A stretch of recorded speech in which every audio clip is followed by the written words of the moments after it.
Salutare și bine v-am găsit la un nou episod.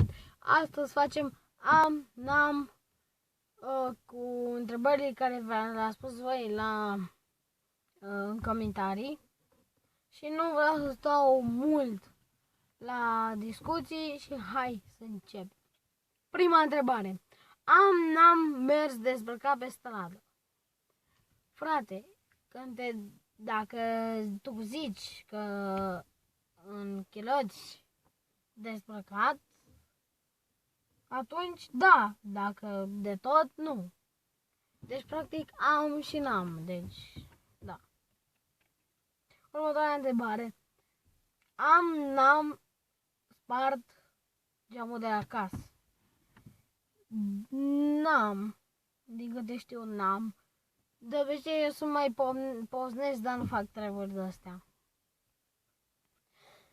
A treia întrebare este, n-am mâncat mâncare de pisici.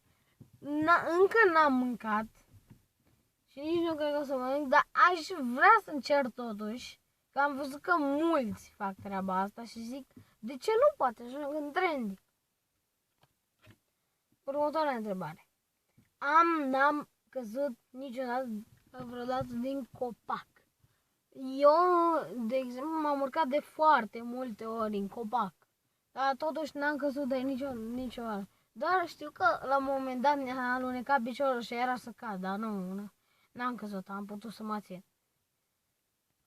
Fraților, și cam astea au fost întrebările. Nu sunt multe, dar nici vreau să pun prea multe, că după aia poate vă plictiseați. Deci, da. Și da. Acum aș vrea să facem și un Q&A, dar nu știu ce să zic, dar citesc doar câteva întrebări. Prima întrebare mă întreabă câți kilometri pe oră poate arată un bord la mașină. Mașina asta, cred că maxim poate prinde 180. Un A3 în 2 uși. N-are treabă. Adică merge și turbă, dar mie-mi place, îi zic suculeț. El în bord are 240, dar nu mi se pare wow. A doua întrebare este, ce mașină alegi? BMW, Mercedes sau Audi? Mercedes, să zic, e o mașină faină, nu pot să zic, e chiar frumoasă. Dar totuși aleg mai bine Audi și BMW, scuzați-mă, îi dau mare muie. Deci chiar sunt hater BMW, nu-mi place de niciun fel BMW. Marca mea preferată e Audi, nu știu de ce, e preferata mea. Arată cel mai bine, mai ales botul la Audi e wow. Deci, na. Acum stau în mașină.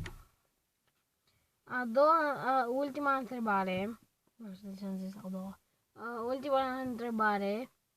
Tot așa în legătură de mașină. Nu înțeleg de ce îmi puneți întrebarea asta, dar eu vă răspund. Câte drepte are mașina mea? De ce ai întrebat treaba asta? În fine, mașina mea are 5 drepte. Bine, dacă te gândești are 6 cu mașarierul, dar nu cred că se pune și el. Am mașarier. Băgați pe așa să vă arăt. Stați așa. Opa. Cam asta e schimbătorul, stai așa. Cam asta e schimbătorul. Uitați, a întâia. Așa, a întâia. A doua. A treia. A patra și a cincea.